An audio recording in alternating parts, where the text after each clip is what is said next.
D'accord, donc tu avais un problème, tu avais deux éléphants, tu en avais déplacé un sans doute en enfonçant la touche Alt, ça fait une copie. Bon, donc on s'en est sorti en faisant édition, aller vers l'arrière, et le raccourci c'est commande Alt Z. Alors on peut revenir 50 fois en arrière dans Photoshop, mais on peut modifier dans les préférences pour aller jusqu'à 1000 fois en arrière. Donc c'est ce qu'on appelle l'historique.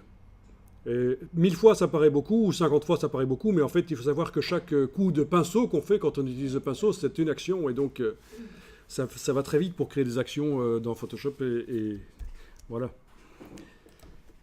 Ok, donc on a déplacé le contenu de la sélection, mais maintenant on va faire quelque chose de mieux.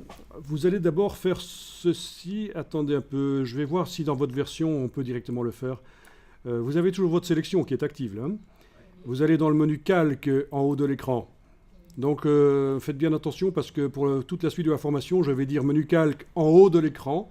Et il ne faut pas commencer à aller chercher où c'est là-dedans, dans le menu là. Non, c'est le menu calque en haut de l'écran. Et là, je vais dans masque de fusion.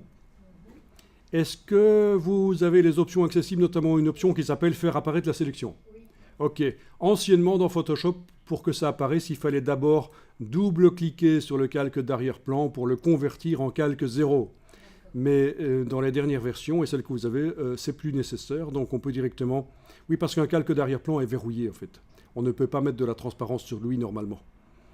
Mais là, ça va marcher. Menu calque, masque de fusion, faire apparaître la sélection.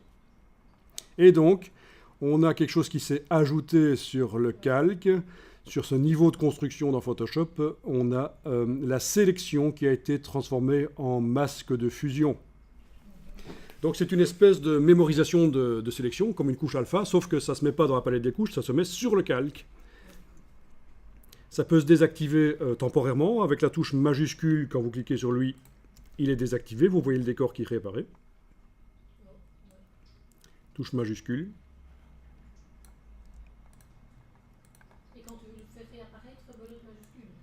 Oui, touche majuscule, oui, oui.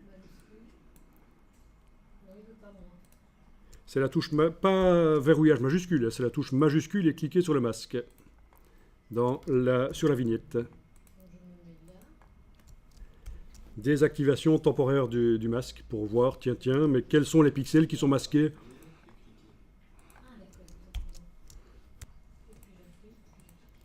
Voilà. Ah, tant que j'y suis dans la palette des calques, faites attention à ceci. N'enclenchez pas ça par erreur.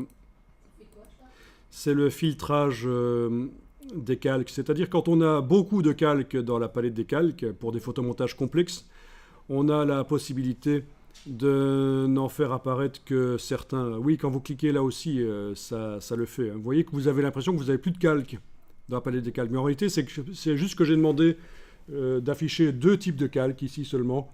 Les calques de réglage et les calques de type texte. Et comme j'en ai pas du tout, les calques pixels, oui, j'ai pas demandé qu'ils apparaissent. Vous voyez, c'est ça le principe, hein. Donc vous désactivez par là. Ça, c'est une nouveauté de Photoshop, pouvoir demander de ne faire apparaître que certains types de calques.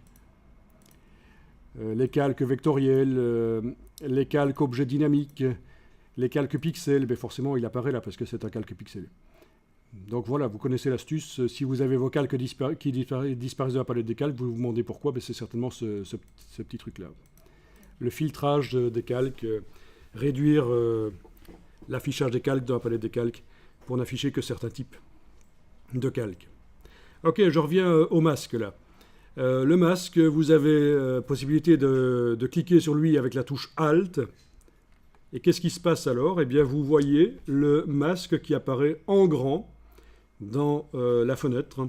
Ça, c'est votre sélection de tout à l'heure qui a été transformée en masque, qui a été mise sur le calque. C'est la touche Alt. Ça peut être pratique aussi.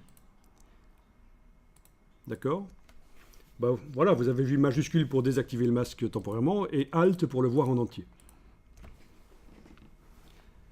Ok.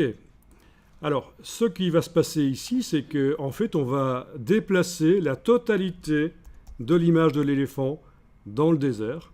Étant donné qu'il a un masque, il n'y aura que l'éléphant qui apparaîtra, les végétations n'apparaîtront pas. Alors pour le déplacer, vous avez deux possibilités. Avec l'outil de déplacement, vous vous mettez sur l'éléphant là et vous déplacez, ou alors vous prenez carrément la vignette et vous la déplacez. En tout cas, dans tous les cas, il ne faut absolument pas de sélection en pointillé quand on fait ça. Ce n'est plus le système de sélection en pointillé comme on a vu tout à l'heure. On a ici affaire à un calque qui a un masque de fusion. Si jamais vous aviez une sélection en pointillé, vous auriez une mauvaise surprise. Ce ne serait pas tout qui se déplacerait en fait.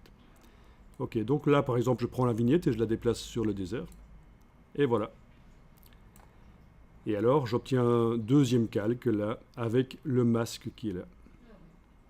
Bon, le premier calque là, il ne nous sert plus, hein, c'est pas bon. Hein. On peut le jeter. Je ne vais garder que le deuxième, celui qui est sérieux là.